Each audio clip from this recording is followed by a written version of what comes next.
Yes, welcome to the Teachers Academy and welcome to the Biology. ఇప్పుడు మనం 10th class లోని అనుముష్కత అనే పాఠంలో ద్విసంకరణ ప్రయోగం గురించి మాట్లాడుకోవాలి. గతంలో మనం ఏకసంకరణ ప్రయోగం చెప్పాము, మోనో హైబ్రిడైజేషన్. ఇప్పుడు మనము డై హైబ్రిడైజేషన్, ద్విసంకరణము అంటే ఏమిటి మనం గతంలో చెప్పాం. గ్రెగర్ జోహాన్స్ మెండల్ ఏం చేశాడు? ఏకసంకరణ ప్రయోగంలో అయితే ఒక జత పరస్పర వ్యతిరేక లక్షణాలు కలిగిన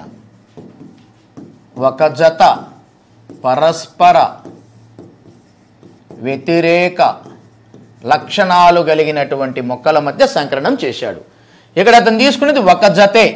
మనం గతంలో చెప్పాను, మెండల్ మొత్తము 7 జతల పరస్పర వ్యతిరేక లక్షణాలను ఎంచుకొని ప్రయోగాలు చేశాడు. వాటిల్లో కొన్ని నేను చెప్పాను.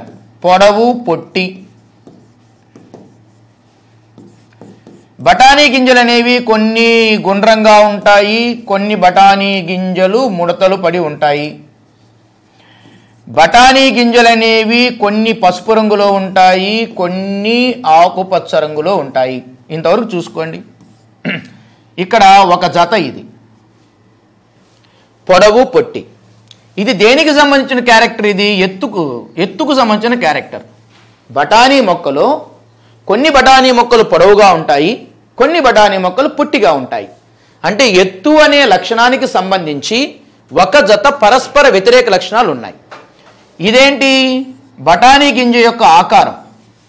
కొన్ని బఠానీ గింజలు గుండ్రంగా ఉన్నాయి, కొన్ని బఠానీ గింజలు ముడతలు పడి ఉన్నాయి. అంటే ఆకారానికి సంబంధించి ఒక జత పరస్పర వ్యతిరేక లక్షణాలు. ఇదేంటి? బఠానీ గింజ యొక్క రంగు. కొన్ని బఠానీ గింజలు పసుపు రంగులో ఉంటాయి, కొన్ని బఠానీ గింజలు ఆకుపచ్చ రంగులో ఉంటాయి. ఇలా మొత్తము 7 జతల పరస్పర వ్యతిరేక లక్షణాల మధ్య ఆయన ప్రయోగాలు చేసుకున్నాడు. మనం ఏకసంకరణ ప్రయోగంలో ఎత్తుకు సంబంధించి పొడవు మొక్కకు పొట్టి మొక్కకు మధ్య సంకరణం చేస్తే ఏ మొక్కలు వస్తాయో మనం చూసాం. ఇప్పుడు చేయబోయేది ఏంటి? ద్విసంకరణ ప్రయోగం. ద్విసంకరణ ప్రయోగంలో ఏం జరుగుతుందంటే 2 జతల పరస్పర వ్యతిరేక లక్షణాలు తీసుకోవాలి.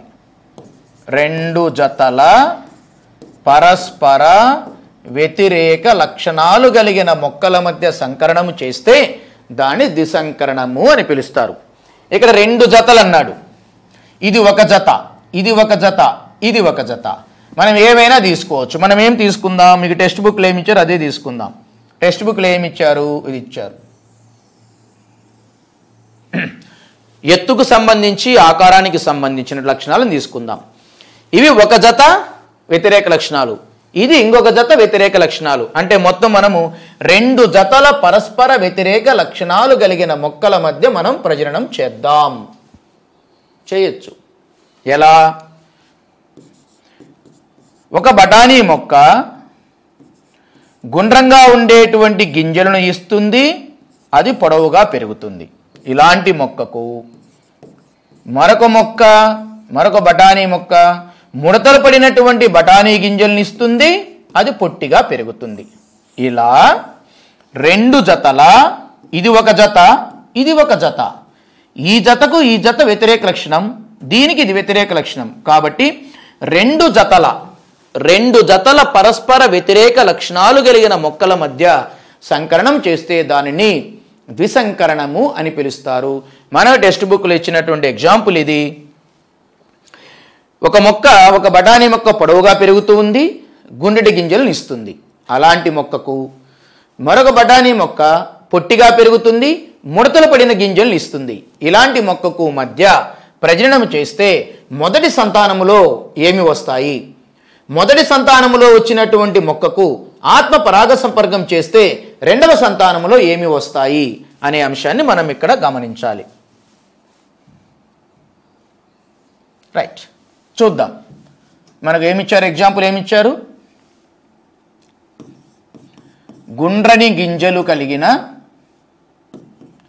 పొడవుగా పెరిగేటువంటి బఠానీ మొక్క, దీనికి ముడతలు పడినటువంటి బఠానీ గింజలు ఇచ్చేటువంటి పొట్టిగా పెరిగేటువంటి బఠానీ మొక్కకు, ఈ 2 మొక్కలకు మధ్య ఫస్ట్గా ఏం చేస్తారు? మనం చెప్పాం, ఏకసంకరణంలో చెప్పాం, పరపరాగ సంపర్కం చేశాడు. పరపరాగ సంపర్కం అంటే ఏమిటి? ఈ మొక్క యొక్క పుష్పములోని పరాగరేణువులను ఈ మొక్క పుష్పము యొక్క కీలాగ్రం మీద చేర్చాడు. అప్పుడు ఈ మొక్క యొక్క పుష్పం ఏమవుతుంది? కాయగా మారుతుంది. ఆ బఠానీ కాయలు ఏముంటాయి? గింజలు ఉంటాయి. ఆ గింజలను తీసుకొని చల్లాడు. చల్లితే మొక్కలన్నీ పెద్దగా వచ్చాయి. ఆ మొక్కలు పొడవుగా పెరుగుతూ ఉన్నాయి, గుండె గింజలను ఇస్తూ ఉన్నాయి. ఆ సంతానాన్ని ఏమంటాము? మొదటి సంతానముగా పరిగణించడం జరుగుతుంది. సో మొదటి సంతానములో పుట్టినటువంటి మొక్కలు గుండ్రటి గింజలనిచ్చేటువంటి పొడవుగా ఉండేటువంటి మొక్కలు. దీనిని మనం F1 తరము లేదా మొదటి తరముగా పరిగణించడం జరిగింది. రైట్? ఏం చేశాడు? గుండ్రటి గింజలు ఇచ్చేటువంటి పొడవుగా పెరిగే బఠానీ మొక్కకు, ముడతలు పడిన గింజలను ఇచ్చేటువంటి పుట్టిగా పెరిగేటువంటి బఠానీ మొక్కకు మధ్య పరపరాగ సంపర్కం చేసినప్పుడు వచ్చినటువంటి మొట్టమొదటి సంతానములోని మొక్కలు అన్నీ, ఎన్ని మొక్కలు వచ్చినా మొక్కలు అన్నీ గుండ్రటి గింజలు కలిగిన పొడవుగా పెరిగేటువంటి బఠానీ మొక్కే ఇవ్వడం జరిగింది. మరి ఈ లక్షణం ఎక్కడికి వెళ్ళింది? ఏ మొక్కకు కూడా పొట్టిగా పెరగడం కానీ ముడతలు పడినటువంటి గింజలు ఇవ్వడం కానీ జరగలేదు. అందుకని మళ్ళీ గ్రెగర్ జొహాన్స్ మెండల్ ఏం చేశాడు? ఈ మొదటి సంతానంలో ఏర్పడినటువంటి ఈ మొక్క, ఏ మొక్క అయితే పొడవుగా పెరుగుతూ గుండ్రటి గింజలను ఇస్తూ ఉందో ఈ మొక్కకు ఆత్మపరాగ సంపర్కం చేశాడు. సెల్ఫ్ పాలినేషన్ చేశాడు. సెల్ఫ్ పాలినేషన్ అంటే ఏంటి? ఈ మొక్క యొక్క పుష్పములోని పరాగరేణువులను అదే పుష్పము యొక్క కీలాగ్రం మీద చేర్చాడు. అప్పుడు ఈ మొక్క యొక్క పుష్పం ఏమవుతుంది? కాయ అవుతుంది. ఆ కాయలో బఠానీ గింజలు ఉన్నాయి. ఆ బఠానీ గింజలన్నీ చల్లాడు. చల్లితే మొక్కలన్నీ పెరిగి పెద్దయ్యాయి. మొక్కలన్నీ పెరిగి పెద్దవి అయితే ఈ క్యారెక్టర్స్, ఈ క్యారెక్టర్ కానీ ఈ క్యారెక్టర్ కానీ ఈ క్యారెక్టర్ కానీ కనపడుతున్నాయేమో చూశాడు. చూస్తే అక్కడ 9:3 మొత్తము 556 మొక్కలను పరిశీలించాడు. ఏది? దీని నుంచి వచ్చినటువంటి మొక్కలను పరిశీలిస్తే దానిలో 315 ఒక రకంగా ఉన్నాయి, 108 ఒక రకంగా ఉన్నాయి, 102 ఒక రకంగా ఉన్నాయి, 32 మొక్కలు ఒక రకంగా ఉన్నాయి. సో దీన్ని రేషియో ప్రకారం ఏం చెప్పి, మీకు దీనికి రేషియో ఇవ్వలేదులేండి, దీనికి రేషియో ఎందుకు అనవసరంగా ఇవ్వని దానికి. సో గుండ్రటి గింజలు కలిగినటువంటి పొడవుగా పెరిగేటువంటి బఠానీ మొక్కకు ఆత్మ పరాగ సంపర్కం చేసినప్పుడు దీని నుంచి వచ్చినటువంటి ఫలితాన్ని గమనిస్తే, దీని నుంచి పుట్టినటువంటి మొక్కలను పరిశీలించినప్పుడు 9:3:1 నిష్పత్తిలో మొక్కలు ఏర్పడడం జరిగింది. అంటే 9 మొక్కలేమో గుండ్రని బఠానీ గింజలనిచ్చేటువంటి పొడవైన మొక్కగా పెరిగాయి, మరొక 3 గుండ్రటి గింజలనిచ్చేటువంటి పొట్టి మొక్కగా పెరిగాయి, మరొక 3 ముడతలు పడినటువంటి పొడవుగా పెరిగేటువంటి మొక్కలు వచ్చాయి, మరి ఒకటి ముడతలు పడిన గింజలనిచ్చేటువంటి పొట్టి మొక్క వచ్చింది. సో కాన్సెప్ట్ అర్థమైందా? నేను మళ్ళీ చెప్తున్నాను, టకటక విను. మెండల్ ఏం చేశాడు? 2 జతల పరస్పర వ్యతిరేక లక్షణాలు కలిగినటువంటి మొక్కలను ఎంచుకున్నాడు. ఇక్కడ ఎంచుకొని వీటి మధ్య పరపరాగ సంపర్కం చేశాడు. అంటే ఈ మొక్క యొక్క పుష్పములోని పరాగరేణువులను ఈ మొక్క యొక్క పుష్పములోని కీలాగ్రం మీదకి చేర్చాడు. అప్పుడు ఈ పుష్పము కాయగా మారింది. ఆ కాయలో విత్తనాలు వచ్చాయి. ఆ విత్తనాలన్నీ చల్లితే ఏర్పడినటువంటి సంతానాన్ని గమనించినప్పుడు అన్ని మొక్కలు పొడవుగా పెరిగాయి, గుండ్రటి గింజలనిచ్చేటువంటి మొక్కగానే తయారైంది. దీన్ని మనం మొదటి సంతానము F1 తరము అంటాం. సో F1 తరములో 100% ఒకే రకం వచ్చాయి. F1 తరములో వచ్చినటువంటి లేదా మొదటి సంతానములో వచ్చినటువంటి ఈ మొక్కలో ఆత్మపరాగ సంపర్కం చేశాడు. అంటే ఈ మొక్క యొక్క పుష్పములోని పరాగరేణువులను అదే పుష్పం యొక్క కీలాగ్రం మీద చేర్చాడు. అప్పుడు దీని యొక్క పుష్పము కూడా, వీటి యొక్క పుష్పాలు కూడా కాయలుగా మారాయి. ఆ కాయల్లో గింజలు వచ్చాయి. ఆ గింజలను చల్లినప్పుడు కొన్నేమో పొడవుగా పెరుగుతూ గుండెడి గింజలను ఇస్తూ ఉన్నాయి, కొన్నేమో పొట్టిగా పెరుగుతూ గుండ్రని గింజల్ని ఇస్తున్నాయి, మరికొన్ని మొక్కలు పొడవుగా పెరుగుతూ ముడతలు పడిన గింజలు ఇస్తున్నాయి, మరికొన్ని మొక్కలు పొట్టిగా పెరుగుతూ ముడతలు పడినటువంటి గింజల్ని ఇస్తున్నాయి. అంటే ఇక్కడ నూతనంగా ఏర్పడిన క్యారెక్టర్స్ ఏమిటి అనేది మనం గుర్తించాలి. గుండ్రని పొడవు అనేది ఆల్రెడీ ఉంది, పేరెంట్లో ఉంది. ముడతలు పొట్టి అనేది పేరెంట్లో ఉంది. కానీ గుండ్రటి గింజల్నిచ్చేటువంటి పొట్టి మొక్క ఏర్పడడం, ముడతలు పడిన గింజల్నిచ్చేటువంటి పొడవుగా పెరిగే మొక్క ఏర్పడడం అనేది ఈ రెండు కొత్త క్యారెక్టర్స్ను ఆయన ఇక్కడ గమనించడం జరిగింది. వీటినే అతను వైవిధ్యాలుగా పరిగణిస్తూ ఉన్నాడు. అంటే తల్లిదండ్రుల్లో ఉండేటువంటి లక్షణాలు కాకుండా నూతనంగా ఉండేటువంటి లక్షణాలు కూడా ఏర్పడడం జరుగుతుంది. వాటినే వైవిధ్యాలుగా ఆయన పిలవడం జరిగినది. సో 9:3:3:1 రేషియో, దీనినే ద్విసంకరణం యొక్క దృశ్యరూప నిష్పత్తి అని పిలుస్తారు. ఏకసంకరణం యొక్క దృశ్యరూప నిష్పత్తి 3:1 అని చెప్పుకున్నాం. ద్విసంకరణం యొక్క దృశ్యరూప నిష్పత్తి 9:3:3:1 అని చెప్పడం జరుగుతుంది. మరి దీనికి మనము జన్యు రూపాలు వేసి చూడాలి మనం ఇప్పుడు. సో ఆ జన్యు రూపాల కంటే ముందు ఎగ్జామ్లో ఇక్కడ ఏమడుగుతాడన్నది చూడండి. మెండల్ ద్విసంకరణ ప్రయోగములో 2 జతల పరస్పర వ్యతిరేక లక్షణాలు ఎంచుకున్నప్పుడు వచ్చేటువంటి ఫలితం మీద బిట్లు ఏ విధంగా ఉంటాయి. ఫర్ ఎగ్జాంపుల్, మెండల్ పొడవుగా పెరిగేటువంటి గుండ్రటి గింజలు ఇచ్చేటువంటి బఠానీ మొక్కకు, పొట్టిగా పెరుగుతూ ముడతలు పడిన గింజలను ఇచ్చేటువంటి బఠానీ మొక్కకు పరపరాగ సంపర్కం చేసినప్పుడు మొదటి సంతానములో వచ్చేటువంటి మొక్కలు ఏ విధంగా ఉంటాయి అని అడుగుతాడు. ఆన్సర్ ఏంటి? 100% గుండ్రటి గింజలనిచ్చేటువంటి పొడవు మొక్కలే. అది ఆన్సర్. క్వశ్చన్ ఇంకొక రకంగా ఏమడుగుతాడు? మెండల్ ద్విసంకరణ ప్రయోగములో F1 తరములో ఏర్పడినటువంటి గుండ్రటి గింజలనిచ్చేటువంటి పొడవు మొక్కకు ఆత్మ పరాగ సంపర్కం జరిపినప్పుడు F2 తరములో వచ్చేటువంటి మొక్కలు ఏ విధంగా ఉంటాయి అంటాడు. 9:3:3:1. 9 గుండ్రటి గింజలను ఇచ్చేటువంటి పొడవు మొక్క, మరొక 3 గుండ్రటి గింజలను ఇచ్చేటువంటి పొట్టి మొక్క, మరొక 3 ముడతలు పడిన గింజలను ఇచ్చేటువంటి పొడవు మొక్క, ఇంకొకటి ముడతలు పడిన గింజలు ఇచ్చేటువంటి పొట్టి మొక్క. ఇంకా క్వశ్చన్ ఏ విధంగా అడుగుతాడు? మెండల్ ద్విసంకరణ ప్రయోగములో F2 తరములో ఏర్పడినటువంటి సంతానములో జనక తరములో లేనటువంటి లక్షణాలు ఏవి అంటాడు. ఇవి 2: గుండ్రటి గింజల్ని ఇచ్చేటువంటి పొట్టి మొక్క, ముడతలు పడిన గింజల్ని ఇచ్చేటువంటి పొడవు మొక్క. ఇంకా క్వశ్చన్ ఏ విధంగా అడుగుతాడు? మెండల్ ద్విసంకరణ ప్రయోగములో దృశ్యరూప నిష్పత్తి ఎంత అంటాడు. 9:3:3:1. మెండల్ ద్విసంకరణ ప్రయోగములో గుండ్రటి గింజల్ని ఇచ్చేటువంటి పొడవు మొక్కకు, ముడతలు పడిన గింజల్ని ఇచ్చేటువంటి పొట్టి మొక్కకు మధ్య సంకరణం చేసినప్పుడు F2 తరములో గుండ్రటి గింజల్ని ఇచ్చేటువంటి పొడవైన మొక్కల నిష్పత్తి ఎంత అంటాడు. 9. F2 తరములో గుండ్రటి గింజల్ని ఇచ్చేటువంటి పొట్టి మొక్కల నిష్పత్తి ఎంత? 3. ముడతలు పడిన పొడవుగా ఉండి గింజల్ని ఇచ్చేటువంటి మొక్క ఏది? నిష్పత్తి ఎంత? 3. ఇలా కూడా అడగడానికి అవకాశం ఉంటుంది. వీటికి జన్యు రూపాలు వేసి మనము అసలు ఇవి 9 ఎలా వచ్చాయి, 3 ఎలా వచ్చాయి, ఈ 3 ఎలా వచ్చాయి, ఈ 1 ఎలా వచ్చిందని మనం చూద్దాం.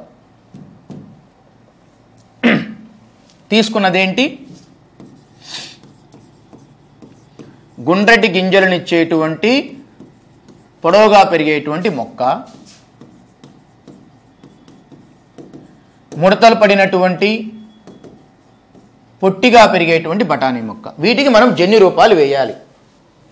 గుండ్రటికి జన్యు రూపం ఏమేస్తాం? రౌండ్ కాబట్టి మొదటి లెటర్ క్యాపిటల్ ఆర్ వేస్తాం. సో ఇంతకుముందు మనం చెప్పాం, ఒక లక్షణానికి సంబంధించి రెండు జన్యు కారకాలు ఉంటాయి. పొడవు అనేది టాల్ కాబట్టి క్యాపిటల్ టీ వేస్తాం. ఇది దీని యొక్క జన్యు రూపం. ఇక్కడ ముడతలు పొట్టి అనేవి వీటికి జన్యు రూపాలు ఏం తీసుకోవాలంటే వీటికి రివర్స్ తీసుకోవాలి. ఇక్కడ క్యాపిటల్ తీసుకున్నావు కాబట్టి స్మాల్ ఆర్, పొడవుకు క్యాపిటల్ టీ తీసుకున్నావు కాబట్టి పొట్టికి స్మాల్ టీ తీసుకోవాలి. ఇది దీనికి సంబంధించిన జన్యు రూపం. ఆయన వేసుకున్నాడు, జన్యువులకు రూపాలు వేసుకున్నాడు.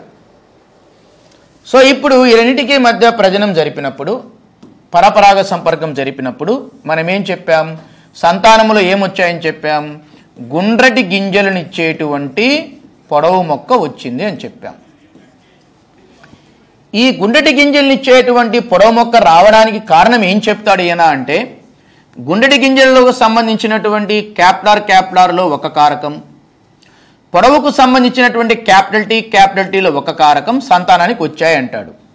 అలానే ఈ ముడతలకు సంబంధించి స్మాల్ ఆర్లో ఒక స్మాల్ ఆర్, పొట్టికి సంబంధించి స్మాల్ టీలో ఒక స్మాల్ టీ సంతానానికి వచ్చాయి అంటాడు.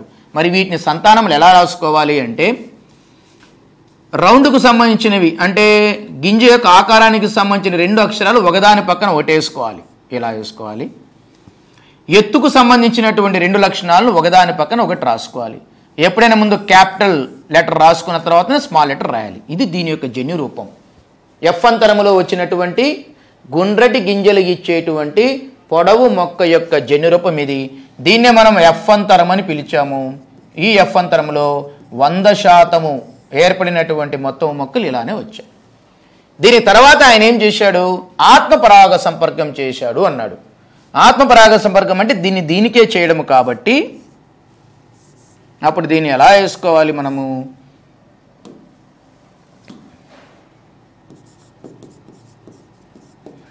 గుండ్రని పొడవు ఇంటూ గుండ్రని పొడవు.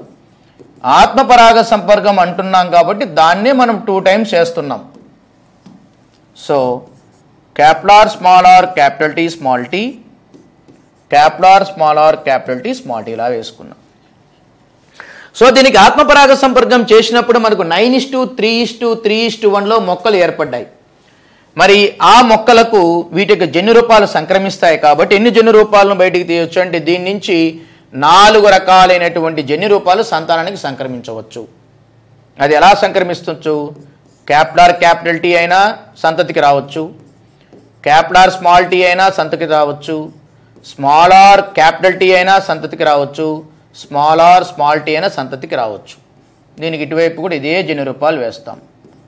Capital tea, capital small tea, small are capital tea, small are small tea.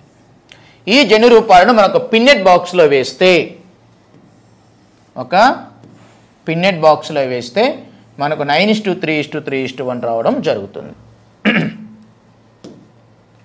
మీరు దీని గురించి ఎక్కువ ఆలోచించొద్దు, మెయిన్ అంశాలు గుర్తుపెట్టుకుంటే సరిపోద్ది. సో ఈ 4 ఒకవైపు, ఈ 4 ఒకవైపు తీసుకుందాం.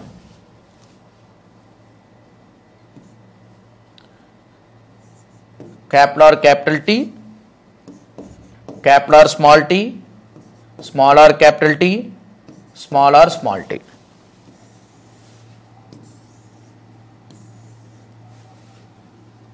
ఇక్కడ కూడా ఏం తీసుకోవాలి, అవే తీసుకోవాలి కదా. Capital tea, capital small tea, small are capital tea, small are small T. So వీటిని ఈ జన్యు రూపాలను కలుపుకుంటూ పోవాలి మనం. ఈ జన్యు రూపాలను కలుపుకుంటూ పోతే ఒక పిక్చర్ ఏర్పడుతుంది. ఇక్కడ చూడండి, క్యాపిటల్ అని ఒక పక్క రాసుకోవాలి, క్యాపిటల్ టీని ఒక పక్క రాసుకోవాలి. ఈ రెండు జన్యు రూపాలను కలపాలి. Capital tea small T. మళ్ళీ ఈ రెండు జన్యు రూపాలను కలపాలి. ఇక్కడ క్యాపిటల్ ఆర్ ఉంది, ఇక్కడ స్మాల్ ఆర్ ఉంది, వాటిని పక్క పక్కన రాసుకోవాలి. ఇక్కడ క్యాపిటల్ టీ ఉంది, ఇక్కడ క్యాపిటల్ టీ ఉంది, ఈ రెండింటిని పక్క పక్కన రాసుకోవాలి. అలానే ఇక్కడ క్యాపిటల్ ఆర్ ఉంది, ఇక్కడ స్మాల్ ఆర్ ఉంది, రాసుకోండి. ఇక్కడ క్యాపిటల్ టీ ఉంది, ఇక్కడ స్మాల్ టీ ఉంది, రాసుకోవాలి. అంటే మనము దీన్ని కలిపేటప్పుడు గింజ ఆకారానికి సంబంధించిన క్యారెక్టర్లు పక్క పక్కన రాసుకోవాలి, ఎత్తుకు సంబంధించిన కారకాలను పక్క పక్కన రాసుకోవాలి. ఇప్పుడు ఈ రెండు కలుపుతున్నాను చూడండి, capital small tea capital T ఉంది కాబట్టి మనం ఏం చేయాలి, క్యాపిటల్ టీ స్మాల్ టీ రాసుకోవాలి. ముందు పెద్ద అక్షరం రాసుకుని తర్వాత చిన్న అక్షరం రాసుకోవాలి. ఈ రెండు కలపండి, capital small tea, capital small are capital tea, capital small are small tea, capital small are capital tea, capital R small are capital tea, small are capital tea, small are capital tea, small T. ఇవి రెండు కలపండి, capital small are capital tea, capital R, small tea, capital R, capital tea, small are, small T. ఇట్లా అంటే ఈ గుండ్రటి గింజల్నిచ్చేటువంటి పొడవు మొక్కకు ఆత్మపరాగ సంపర్కం చేసినప్పుడు మొత్తం 16 రకాలు ఏర్పడితే జన్యువుల యొక్క కలయిక ఈ విధంగా ఉంటుందని నేను చెప్తూ ఉన్నాడు. ఏ రకంగానైనా కలవవచ్చు. ఇక్కడ ఈ మొక్క ఏ లక్షణాన్ని ప్రదర్శిస్తుందో చూద్దాం. క్యాప్లార్ ఉంటే ఏ లక్షణం అవుతుంది? గుండ్రని.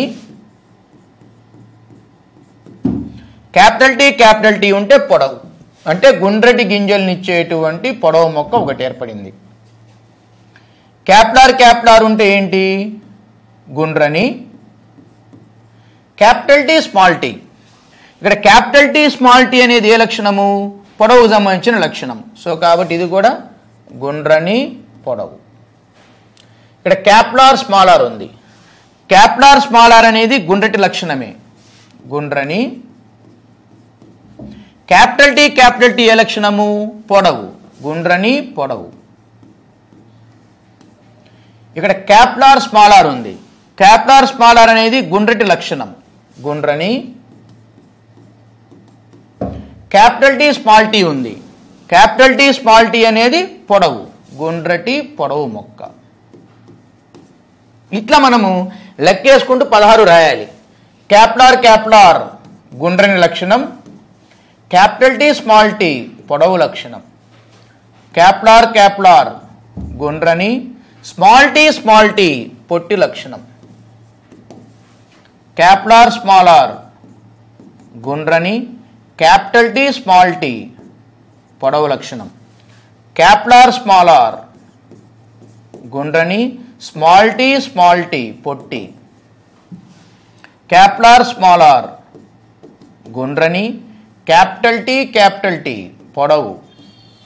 క్యాప్లార్, స్మాల్ ఆర్ గుండ్రని, క్యాపిటల్ టీ, స్మాల్ టీ పొడవు. స్మాల్ ఆర్ ముడతలు. స్మాల్ ఆర్ ముడతలు. క్యాపిటల్ టీ పొడవు. స్మాల్ ఆర్ ముడతలు. క్యాపిటల్ టీ, స్మాల్ టీ పొడవు. క్యాప్లార్, స్మాల్ ఆర్ పొడవు. క్యాపిటల్ టీ, క్యాప్లార్, స్మాల్ ఆర్ గుండ్రని, క్యాపిటల్ టీ, స్మాల్ టీ పొడవు. ఇక్కడ క్యాప్లార్, స్మాల్ ఆర్ గుండ్రని, స్మాల్ టీ పొట్టి. స్మాల్ ఆర్ ముడతలు. క్యాపిటల్ టీ, స్మాల్ టీ పొడవు. స్మాల్ ఆర్ ముడతలు. స్మాల్ టీ పొట్టి. ఇట్లా మొత్తం 16 రకాలు వస్తాయి. సో ఇక్కడ ఈ జన్యు రూపాలను బేస్ చేసుకొని మనం రాసుకోవాలి. జన్యు రూపాలు ఎలా గుర్తుపట్టాలి అంటే 3 రకాలు వస్తాయి. క్యాప్లార్ రావచ్చు, క్యాపిటల్ స్మాల్ ఆర్ రావచ్చు, స్మాల్ ఆర్ రావచ్చు.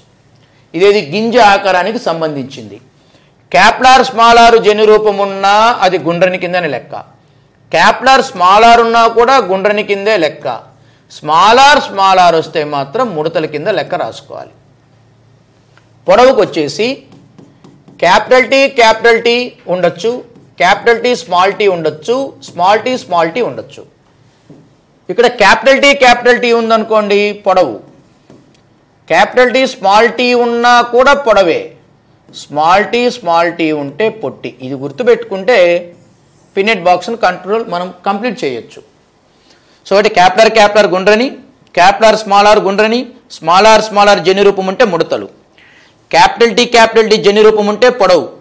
క్యాపిటల్ టీ, స్మాల్ టీ ఉన్నా కూడా పొడవే. స్మాల్ టీ ఉంటే పొట్టి. దీన్ని బేస్ చేసుకొని మనం వేసాం. మొత్తం 16 లెక్క తేలాలి. 9:3:3:1 అన్నాం. 9 ఒక రకంగా ఉంటాయి, 3 ఒక రకంగా ఉంటాయి, 3 ఒక రకంగా ఉంటాయి, 1 ఒక రకంగా ఉంటుంది. ఫస్ట్ 9 చూద్దాం.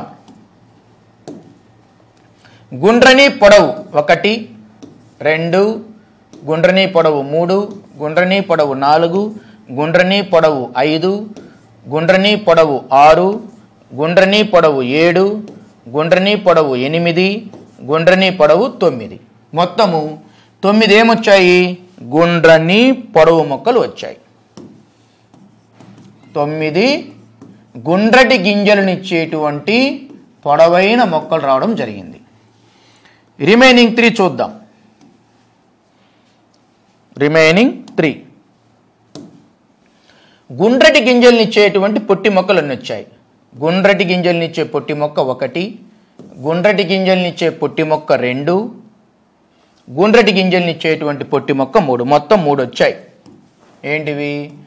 గుండ్రని గింజలనిచ్చేటువంటి పొట్టి మొక్కలు.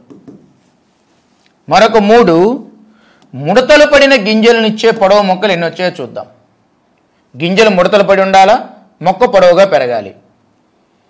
1 ముడతలు పడి పొడవు 1, ముడతలు పడిన గింజలు పొడవు మొక్క 2, ముడతలు పడిన గింజలు పొడవు మొక్క 1. మొత్తం 3 వచ్చినాయి. సో దీనికి ముడతలు పడినటువంటి గింజలనిచ్చే పొడవు మొక్కలు 3 వచ్చాయి. ఇంకా లాస్ట్ మిగిలింది ఏంటి? ద లాస్ట్ వన్ ఒకటే ముడతలు పడినటువంటి గింజలనిచ్చే పొట్టి మొక్క.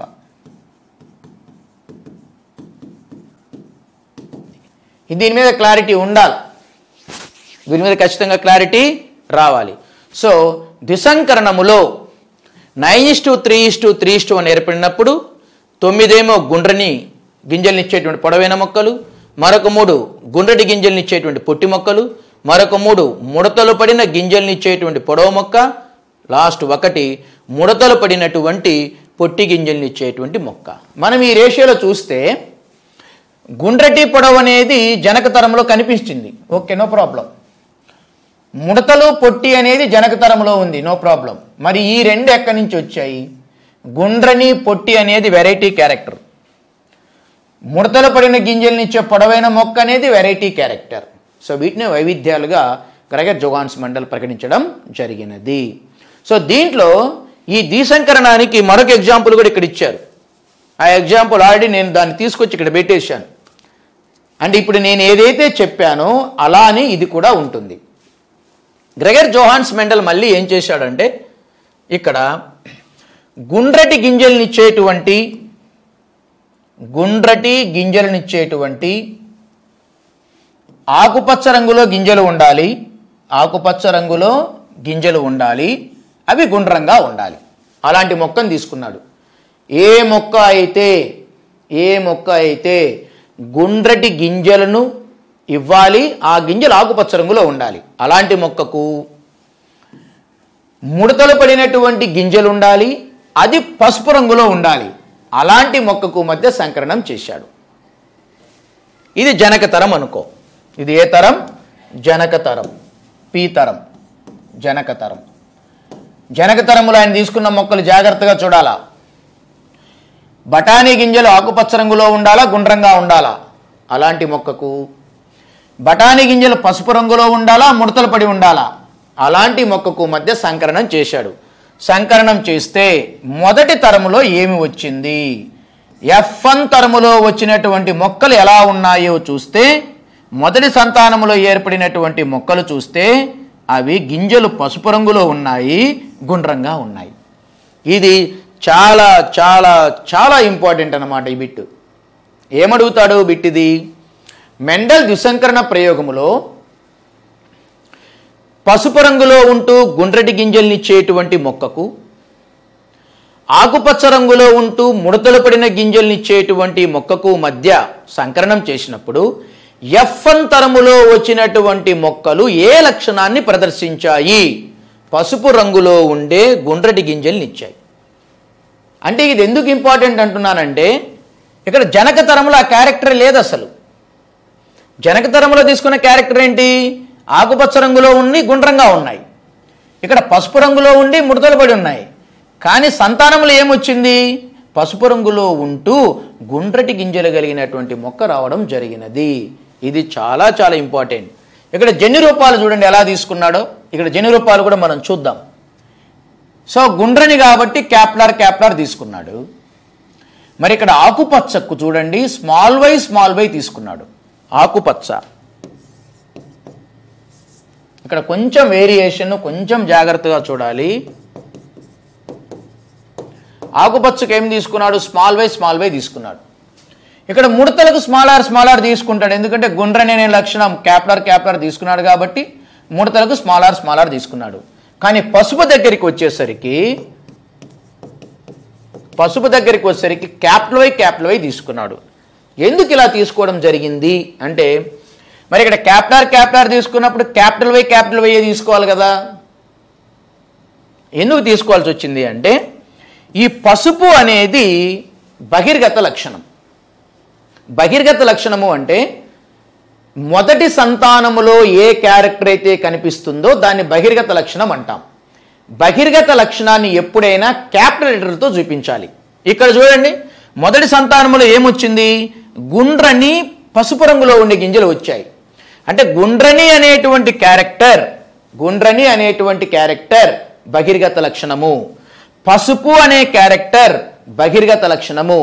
అందుకే గుండ్రటి లక్షణము, పసుపు రంగు లక్షణం అనేది బహిర్గత లక్షణాలు కాబట్టి గుండ్రనికి క్యాపిటల్ లెటర్ తీసుకున్నాడు, పసుపుకు క్యాపిటల్ లెటర్ తీసుకోవడం జరిగింది.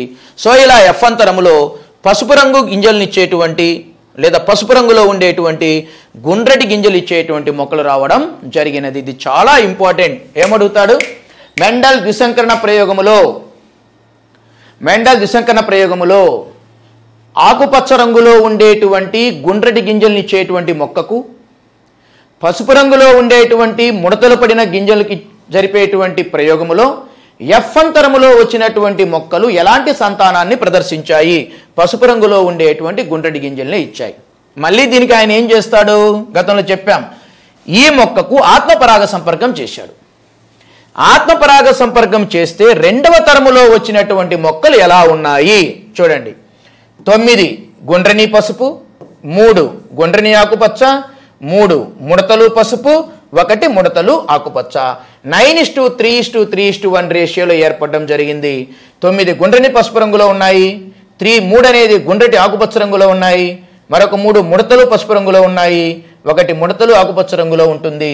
సో మెండల్ యొక్క ద్విసంకరణ దృశ్యరూప నిష్పత్తి 9:3:3:1గా చెప్తాం. మొత్తం 556 విత్తనాలు వచ్చాయి తీసుకున్నాడు అతను. 556 విత్తనాలు వస్తే 556 విత్తనాలలో 315 గుండ్రని పసుపు, 108 గుండ్రని ఆకుపచ్చ, 101 ముడతలు పసుపు, 32 ముడతలు ఆకుపచ్చ రావడం జరిగింది. మీరు ఖచ్చితంగా ఈ నెంబర్ను గుర్తుపెట్టుకోవాలి. మెండల్ ద్విసంకరణ ప్రయోగములో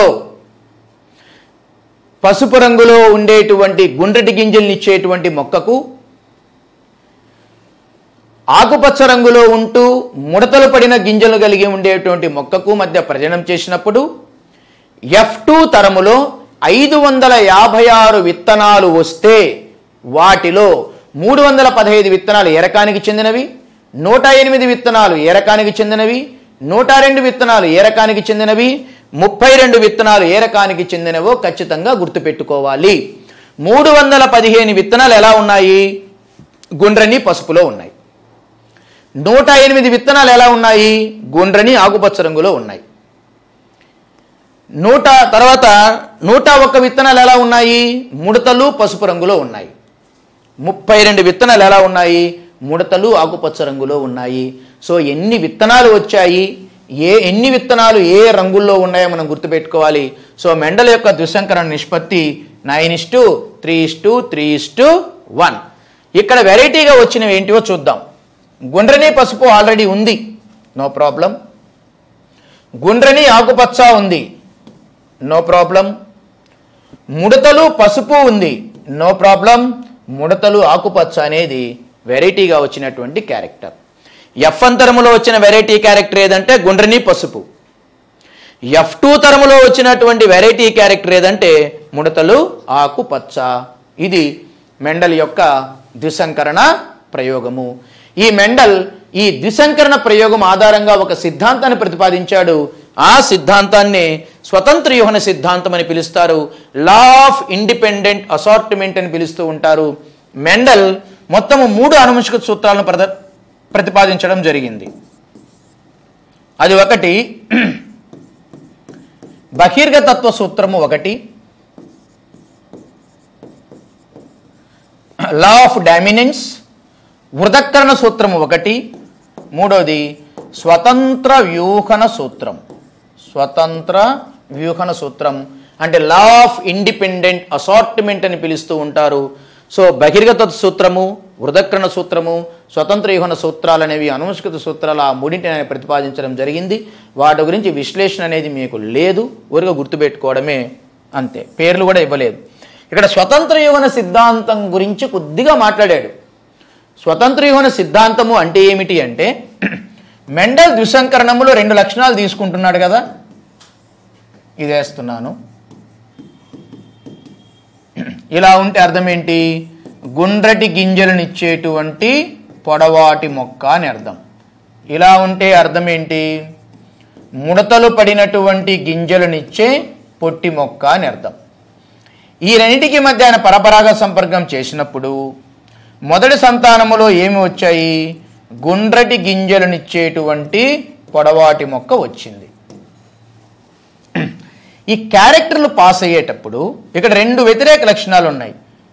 గింజ ఆకారానికి సంబంధించిన లక్షణము ఉంది, మొక్క యొక్క ఎత్తుకు సంబంధించిన లక్షణము ఉంది.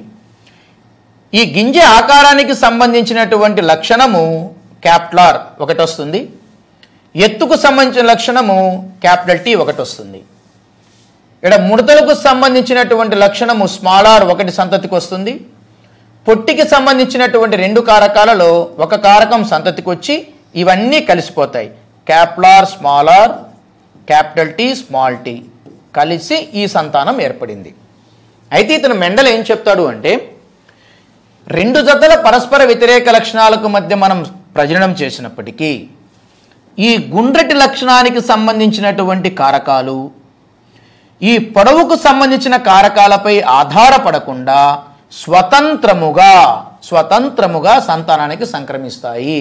అంటే గుండ్రటి లక్షణము, ఈ పొడవాటి లక్షణము ఒకదాని మీద ఒకటి ఆధారపడవు.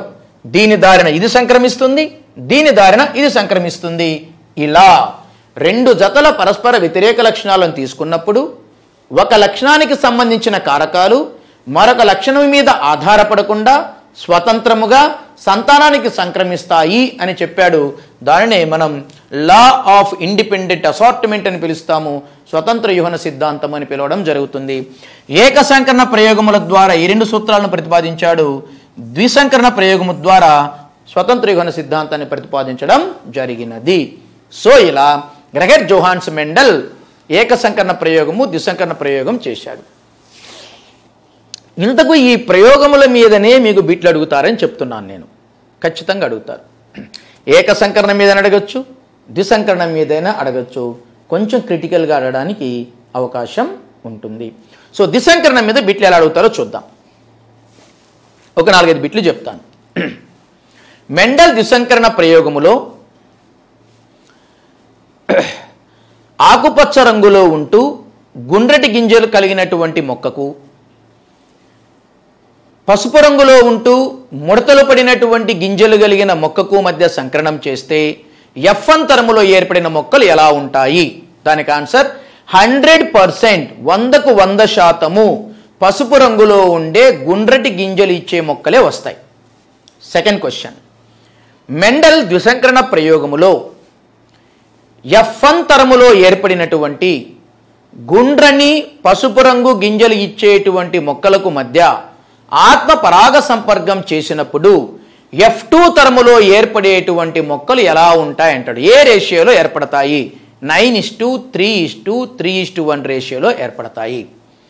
మెండల్ ద్విసంకరణ ప్రయోగములో గుండ్రటి గింజలనిచ్చేటువంటి ఆకుపచ్చ రంగులో ఉండే విత్తనం కలిగిన మొక్కకు, పసుపు రంగులో ఉంటూ ముడతలు పడిన గింజలు ఇచ్చేటువంటి మొక్కకు మధ్య ప్రజననం చేసినప్పుడు F2 తరములో 556 విత్తనాలు ఏర్పడితే వాటిలో ఏ విత్తనాలు, ఎన్నెన్ని విత్తనాలు ఏ రంగుల్లో ఉంటాయని అడుగుతాడు. 315 గుర్తుపెట్టుకో, 108 గుర్తుపెట్టుకో, 102 గుర్తుపెట్టుకో, 32 గుర్తుపెట్టుకో. 315 విత్తనాలేంటి? గుండ్రని పసుపు. 108 విత్తనాలేంటి? గుండ్రని ఆకుపచ్చ. 102 విత్తనాలేంటి? ముడతలు పసుపు. 32 విత్తనాలేంటి? ముడతలు ఆకుపచ్చ. ఇది కొత్తగా పాత టెక్స్ట్ బుక్లో లేనటువంటి అంశము కాబట్టి, ఇది కొత్తగా టెక్స్ట్ బుక్లో పొందుపరచబడినటువంటి అంశము కాబట్టి ఖచ్చితంగా వాళ్ళు దీని మీద నడడానికి అవకాశం ఉంటుంది.